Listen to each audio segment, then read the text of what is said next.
කොල්ලෝ හෙව්වේ හීන පාට කරා යන්න නිදහසකෝ අදේ උන්ට නීතියම පිරිනමනවා බලතල තවත් මෙහෙම සිද්ධ වෙද්දි ඉන්නේ කොහොම බල මේ කොල්ලෝ හැඩට හදපු හීන ටිකෙන් ටිකම ගලවන යකඩ කොටට පිරිනමන්නේ කොල්ලෝ ප්‍රථම ගෞරවේ අසබ කාලේ ඇවිදින්න අර හොඳම කාලේ පහ උනේ උඹලා හැඩට සරසවද්දි එකින් එකට ගලවයි මේ අසාධාරණේ වෙනුවෙන් හොඳට වචන ගැලපේ තොපි බොරු කිය එකින් එකට නැති කරන්න හීන කොල්ලෝ දුක් විඳ විද එකින් එකට හැඩ කරන්න ගේන තව පොඩ්ඩයි කතා කරේ කතන්දරේ පේන කොටස විතරයි මුන් කීවේ තාම අදිනවා මුන් ගේම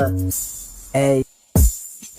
දහදුක හරි විදගෙන හැඩ වෙන්න හෙව්ව සල්ලි මල්ලි හීන බොද උඩක් මේ දුක දරා ගනි මල්ලි කල්ලි පිටින් බලන් ඉන්න හැමින් අල්ලන්නම ජල්ලි මල්ලි කල්ලි පිටින් නඩු දැම්මා සැලෙන්න එපා මල්ලි රටේ රිය අනුතුරු වැඩි වෙනකොට මොඩිෆිකේෂන් ප්‍රශ්න පුතේ හැඩ කෙරුවත් වට පිටාව මේ දුවන්නේ බස්නේ ප්‍රශ්නේ ලස්සන කියවන එවුන්ට කියන් මම අහන්න රිය පදවන රිය දුරා තමයි මුළු මුලින්ම ප්‍රශ්නේ වැඩි වෙනකොට දාන රොටිය ඉක්මනටම පිච්චේ බොරු කී තව හීන මරණ නීතිය තව දික් වෙයි මවනව බොරු නීතිය රට පුරාම බීතිය මම උඹලගේ පොඩි හීන